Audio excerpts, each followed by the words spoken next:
जैसा कि आप सबको पता है कि कल शाम को मैंने ट्विटर के माध्यम से ये बताया था कि आज सुबह 10 बजे मैं ईडी पर एक बहुत बड़ा एक्सपोजे करने वाली हूं।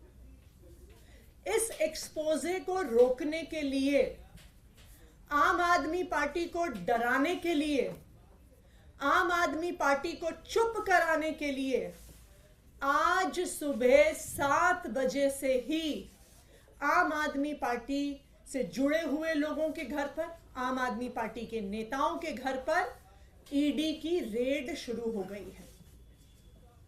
हमारे सांसद और आम आदमी पार्टी के ट्रेजरर एनडी गुप्ता जी के घर पे रेड हो रही है। ऐसा सुनने में आ रहा है कि उनके पीए के घर पे रेड हो रही है। मुख्यमंत्री अरविंद केजरीवाल जी के पीए के घर पे रेड हो रही है। और अभी खबरें आ रही हैं कि शायद आज दिन भर में आम आदमी पार्टी के कई और नेताओं के घर पर ईडी रेड करने वाली है। ये क्या प्रयास है ईडी का? ये क्या प्रयास है भारतीय जनता पार्टी शासित केंद्र सरकार का कि वो अपनी एजेंसीज के माध्यम से आम आदमी पार्टी को डराने की कोशिश कर रही है, धमकाने की कोशिश कर रही है और हमारी बात को दबाने की कोशिश कर रही है। मैं प्रधानमंत्री नरेंद्र मोदी जी को, भारतीय जनता पार्टी को और उनकी एजेंसियों को जो ईडी और सीबीआई हैं, ये बताना चाहती हूं कि आम आदमी पार्टी आपकी धमकियों से डरने वाली नहीं है। पिछले 2 साल से इसी तरह आम आदमी पार्टी के नेताओं को डराया धमकाया जा रहा है। इस तथाकथित शराब घोटाले के नाम पर कभी किसी के घर छापा पड़ता है, कभी किसी और के घर छापा पड़ता है, कभी किसी को समन आता है, कभी किसी को गिरफ्तार किया जाता है। लेकिन इस 2 साल के इन्वेस्टिगेशन में अभी तक ईडी को कुछ नहीं मिला है। किसी भी क्रिमिनल इन्वेस्टिगेशन में 3 चीजें महत्वपूर्ण होती हैं। सबसे पहले रिकवरी ऑफ मनी, जिसकी लॉन्ड्रिंग हुई है।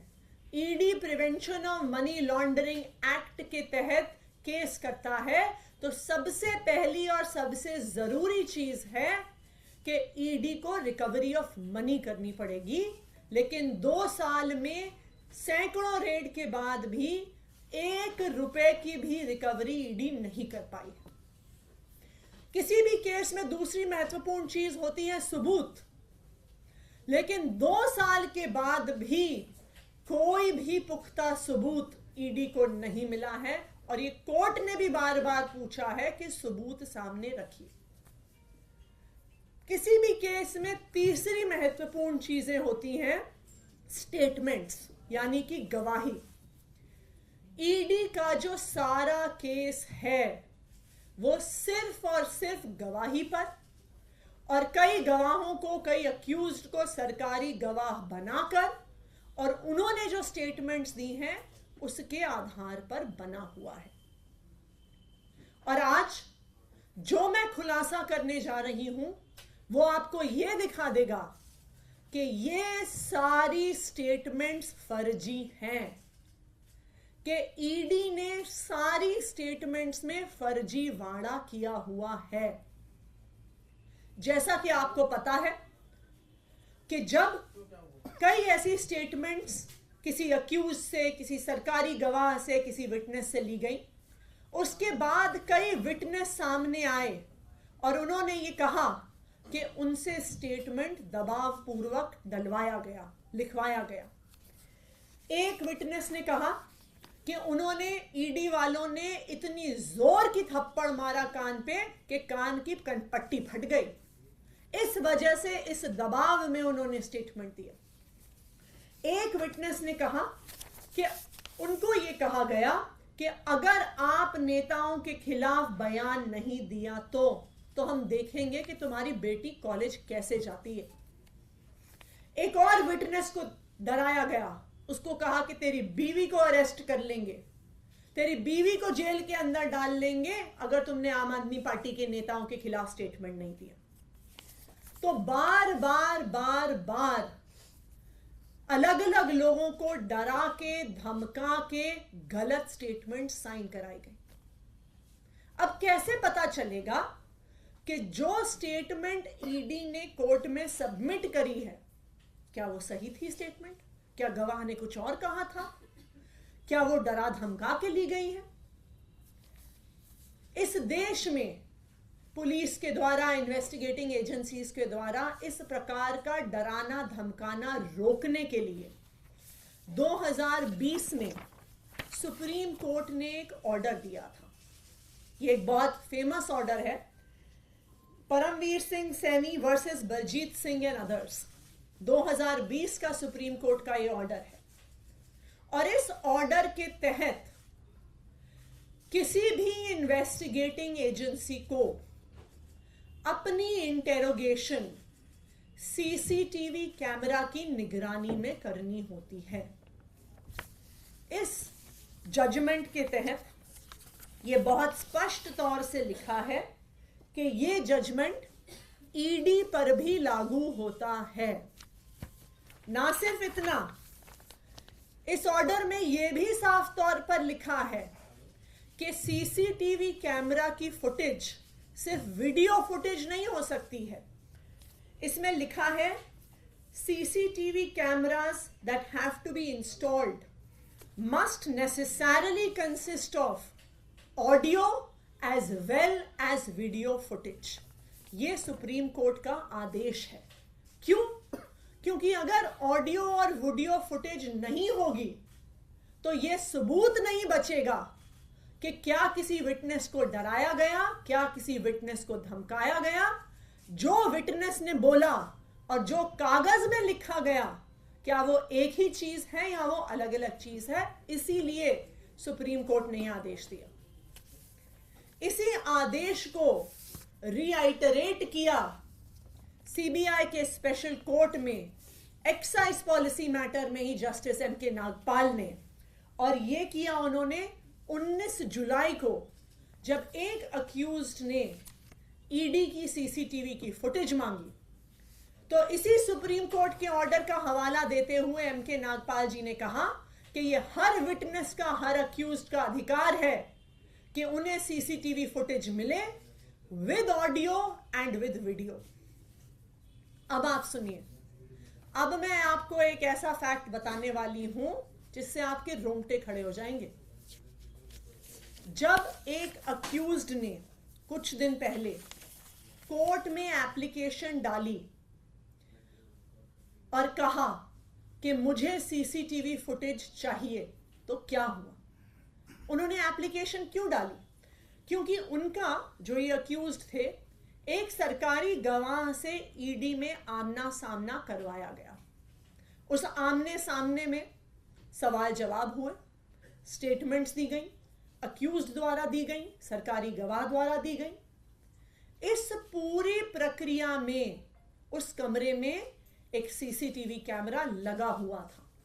यह पूरी प्रक्रिया सीसीटीवी कैमरा की निगरानी में हुई।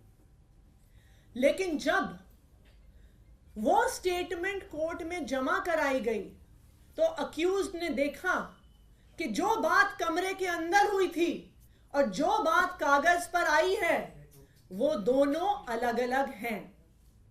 और इसीलिए इस केस के उस अक्यूज्ड ने सीसीटीवी फुटेज के लिए एप्लीकेशन डाली। और आपको पता है, जब ईडी ने वो फुटेज दी तो उन्होंने उस फुटेज का ऑडियो डिलीट कर दिया। सिर्फ वीडियो फुटेज दी गई, ऑडियो फुटेज डिलीट कर दी गई और सारा एविडेंस कि वास्तविक तौर पे उस कमरे में क्या बात हुई थी, उस सारे एविडेंस को ईडी द्वारा डिलीट कर दिया गया है।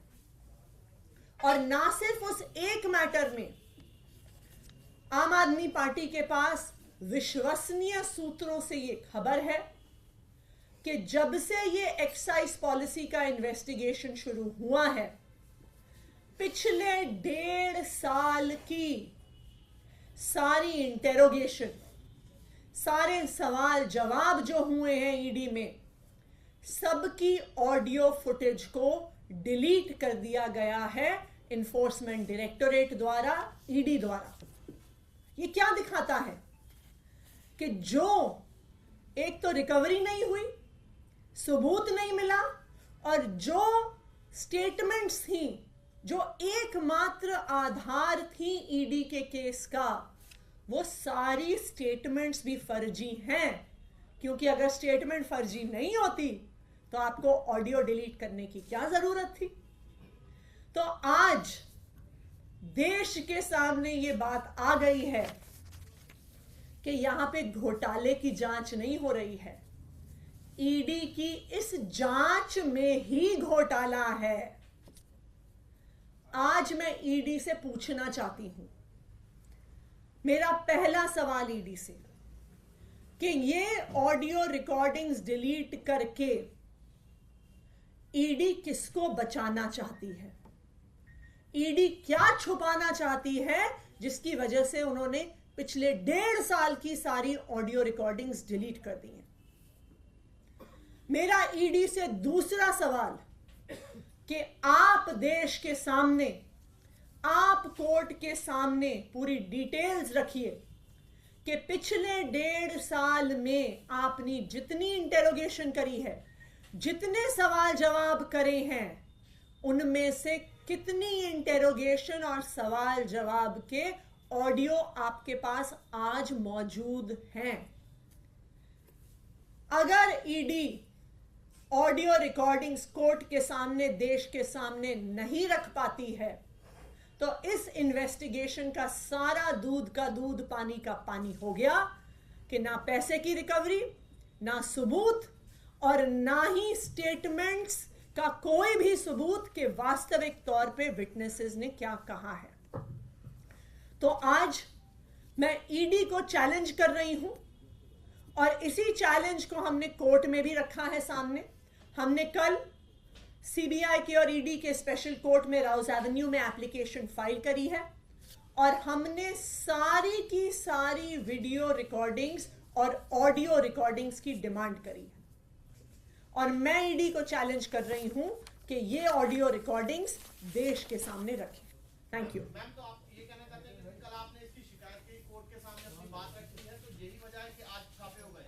ये बिल्कुल साफ है कि आज ईडी का ये खुलासा होने वाला था।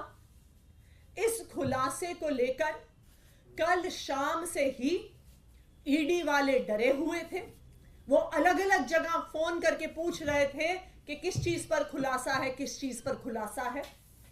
और आज इस खुलासे को रोकने के लिए आज सुबह 7 बजे से ही आम आदमी पार्टी के अलग अलग नेताओं के घर पे, उनसे जुड़े हुए लोगों के घर पे छापे शुरू हो गए। ये आम आदमी पार्टी को डराने का प्रयास है।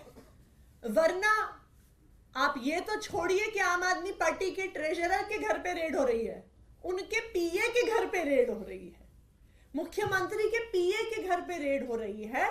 तो ये बिल्कुल साफ है कि एजेंसीज को सिर्फ डराने और धमकाने के लिए इस्तेमाल किया जा रहा है। नाम बता सकते हैं कि किसने ये ऑडियो और वो मांगी थी और फिर ऑडियो नहीं मिली है? क्योंकि अभी एक वीडियो आया था जिसमें संजय सिंह ये कहते हुए दिख रहे थे। ये एक केस में अक्यूज्ड है, वो डिटेल्स हम आपको प्रोवाइड कर देंगे। जिन्होंने एप्लीकेशन डाली थी, जब उनको पता चला कि आमने सामने का जो स्टेटमेंट है वो एक्चुअली वहां की बातचीत से अलग था। कल जो एप्लीकेशन डाली है वो हमारी पार्टी के जो अक्यूज्ड हैं इस केस में, उनकी तरफ से डली है, और उसमें हमने ईडी से सारी वीडियो रिकॉर्डिंग्स और सारी ऑडियो रिकॉर्डिंग्स मांगी हैं। और अगर ईडी ऑडियो रिकॉर्डिंग्स नहीं दे पाती है तो फिर इस सारे केस के दूध का दूध और पानी का पानी हो जाएगा कि ना रिकवरी, ना सबूत, और ना ही स्टेटमेंट्स की ऑडियो रिकॉर्डिंग ईडी के पास है। You have come across one such case, or there are multiple cases where audio recordings are not available? एक केस में यह साबित हो गया है कि ऑडियो डिलीट हो गया है, और हमें विश्वसनीय सूत्रों से यह पता है कि सारे इंटेरोगेशंस का ऑडियो डिलीट कर दिया गया है ईडी के द्वारा। लेकिन अभी बिल्कुल सच सामने आ जाएगा। जो हमने एप्लीकेशन फाइल करी है उसमें देखते हैं।